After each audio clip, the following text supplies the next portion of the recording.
Isis est né en 1911 en Lituanie.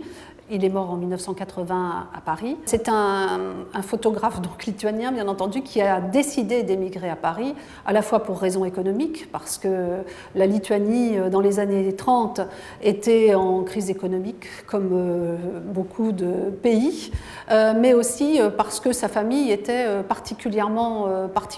pauvre aussi. Donc en 1930, il a 19 ans, il part avec son édredon rouge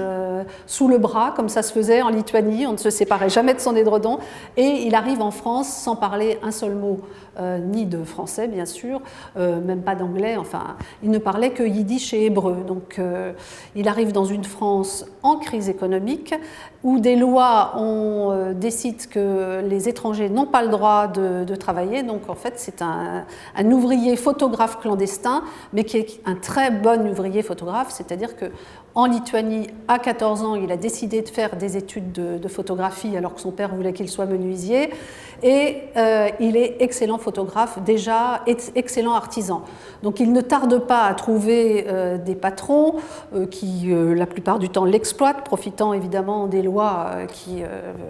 le rendaient clandestin, donc ne pouvaient pas le protéger. Et à partir de là, c'est quelqu'un qui va faire plusieurs studios et vivre des années de vache enragée vraiment à Paris, dont il rêvait tant pourtant, parce que pour lui c'était la capitale des arts et des lettres et des droits de l'homme, le pays des droits de l'homme. Néanmoins, on peut dire que juste avant la guerre, c'est-à-dire dans les années 35-38, il réussit enfin à avoir une petite aisance financière. D'ailleurs, il devient le gérant d'un studio, d'une boutique de photographie à Paris.